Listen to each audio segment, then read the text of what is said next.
YouTube, what is up with y'all today? This is Neil Goodfella Nail coming through with another sneaker review. Now this is a 2018 pickup, and I never really too much formally got to do a review for you guys, so I know it's probably people that's probably still like looking for this sneaker. I want to actually get the review out, but it never happened in like 2018, but it definitely was part of my Air Max 1 top 10, and probably I think this was probably my top 5 if I'm not mistaken. Air Max 1s from 2018, and I just want to let y'all know what the Air Max 1 family on my end is looking like. So definitely a fly classic sneaker. Y'all know what I say though, man. Classic, fly, flames. This is a Nike Air Max 1 size 10, oil gray and wild mango. Now, another reason why I want to do this review is because not too many people did one on these yet. So, just for the sake of having it out there, we got it out there. So, this is the sneaker right here. And basically, these sneakers right here, this sneaker right here, goes for $110. Got mine in a size 10. This was like the last size left. I had to literally hunt and check on Google. It was from a sneaker boutique and all that stuff, man. It was like, this is one of them under the radar colorways. I don't know about stock now. This is like just one of them low key, probably like cult following Air Max 1s. Not too many people really knew about it unless you was like really on the Air Max 1 train hard last year, 2018. And me, as far as like at least top 3 silhouettes I was ready to just cop on sight, man. If that colorway was hitting right, was definitely an Air Max 1. I want to add more Air Max 1s to my collection. Now I'm a little bit more on the Air Max 90 rampage. I'm still checking for a few Air Max 1s, but my thirst is basically quenched for a lot of it. You know, now it's just probably like a few more of them, like the Atmos Cheetah joints, you know, 2.0 joints, like, you know, stuff like that. The patterns look okay, but I still want the Cheetah Atmos though over the pattern ones. So I can always wait or whatever, you know what I mean, till I get my money up. But as far as like regular GRs like this, must have. So on my camera, I see it's kind of looking like this is supposed to be real bright, but when you actually see this in person, it's real bright. This swoosh right here, this is like one of the calling cards for the sneaker. This like, as soon as you look down, this is the first thing you see. Like, it just strike like lightning, man. Especially if you got like an all black outfit on, man. It's crazy. And so this is the mango though, and on camera, at least what I'm seeing in my screen right here, it's kind of looking like more like of an infrared kind of like colorway. But I won't know how I really looking maybe until like I run it back and play it back myself and see how I look.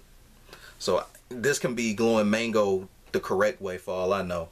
But other than that though, man, you got more of this oil gray. I like this depressing oil gray that's actually on it. Definitely fly, definitely flames. Now at the bottom, typical bottom up for the Air Max 1. You already know the history and everything. At this point, man, like I always say, man, you know, there's nothing new as far as the Air Max 1 when you come in and like do a review for it. Basically, it's going to be about color, texture, fit, and if anything else changed, I mean, but as far as like the mechanics and everything or whatever, it's basically still the same. You still got the airbag at the bottom with the Air Max bubble visible window. At the bottom, you don't have any tricks or nothing like that or any kind of like different colors. But you do have, now I'm thinking this is the oil gray right here, because this is not necessarily all black. Now the camera is definitely picking that up. Now this is black, obviously, and around here on this panel and down here is definitely black. Now this is not that felt suede, so you know, like that felt nubuck. Now if you got that the Nike Air Max 1 anniversary joints, the red ones, the blue ones, or even the aqua joints, those basically feel like felt. This does not. This feels like more like of a dry Durabuck nubuck kind of like, you know, like, you know how like how a pencil eraser feel. Like this is basically how this feel. A little like sandpaper too. Now, you know, a lot of us be against those textures and fabrics that's kind of hard like this, but you know, it's always pros and cons to a lot of this stuff, man. You know what I mean? Like, oh, the hard fabric or the soft fabric or the felt fabric. You know, if you get this dirty, I definitely got confidence that you can get a stain out of this because the fabric is hard. But pause. But if the fabric wasn't as stiff as this right here, and it was more like plush and long haired and like crazy premium nubuck, you'd probably be highly pissed off that you couldn't get it out, because the fabric would be so long haired and premium that when you scrub to get the stain off, that like the dye might come out, and then you know, you might have it might look like a slight bald spot right here, not meaning like the fabric actually come off, but it actually might look like slightly discolored. I don't know if any of y'all experienced that yet, like with the all red Jordan 5s, the Toro 5 little brother, the all red Jordan 5s. If you get those dirty and you like try to clean those with like Jason Mark or Reshoevn-Nator, the dye on those, the sneaker is dyed so much that the dye actually comes off on the brush.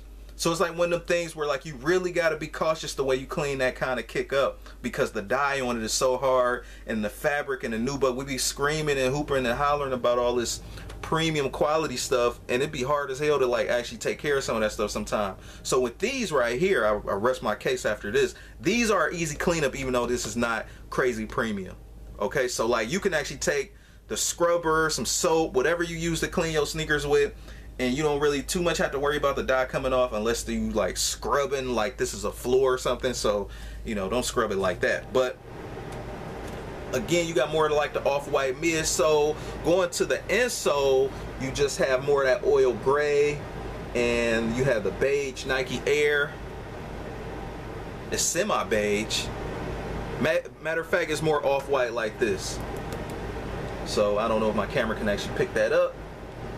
Going to the back, you do have that mango, and then you also got mango on the Air Max.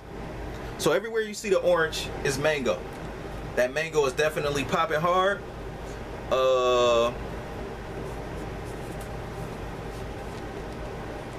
This right here, I think this is a cool tone. I'm happy they didn't just make it like white or just made it like black. This is kind of a decent contrast. This sneaker colorway definitely remind me of like the 80s a little bit or something like that. Like, you know, like, cause it's kind of like straight to the point, but you know, it's like if you was like subtle, if you like more subtle like colorways and maybe just like a pop of a color, just to say like, you know, we the 80s, this is what I feel like. You know, granted I was a little ass kid by that time when all that was popping, but that's the kind of vibes I'm getting from this.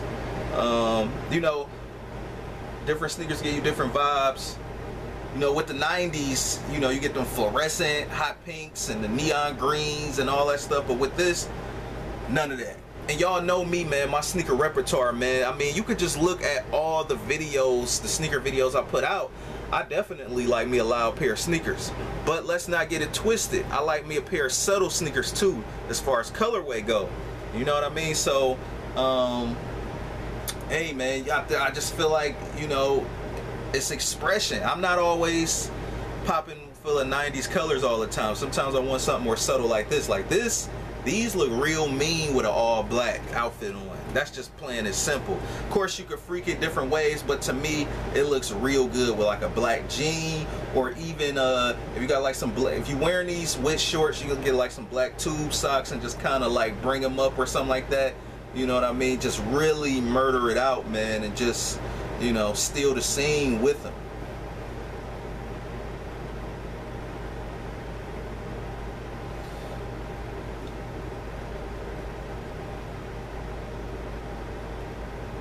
And with this thing, you know, I'm thinking about like oil spills with this, you know what I mean?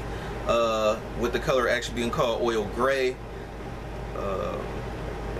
I can see why they call it this charcoal dark gray. That does kind of look like an oil stain as far as the gray goes. So I just feel like that's a unique color to this. Again, you know, I probably couldn't think of another better color to strike like lightning besides this mango. Maybe a neon green, maybe a neon pink, but the orange do it just right, this wild mango. So I'm not gonna too much keep y'all here. I just wanted to do this review just to get it out, just let y'all know that this was already part of the Air Max 1 family, in case y'all did not see the countdown, or in case you guys was wondering a little bit more on like what, you know, what I thought about the sneaker personally. So now y'all got it. This is Nail Goodfella Nail, coming through with the Nike Air Max 1 oil gray and mango size 10. As far as sizing go, to anybody want to know about sizing, just regular Air Max 1 size, nothing special, nothing different. It's not a premium or a collab where stuff fits slightly different or something like that. It's not a quick strike. This is just a GR colorway, just slightly under the radar, and that's kind of like how I like it with sneakers now. Just like the watermelon colorway, slightly under the radar. People didn't realize its worth till way later. Kind of like how the shattered backboards was. Remember how the shattered backboards was sitting for a while? People thought they wasn't gonna do nothing, but then like they end up start picking up like this cult following, and then they finally fumbled into like this big hype beast thing. So it's like you can't get nothing that remotely says shattered backboard, even though the 3.0s look real hard. I think the 3.0 is damn near better than the 1.0, but that's neither here nor there. I definitely want to pair those two. So yeah, man, that's basically it. I did my review, so I'm good, you good, we good. I'm out. Peace.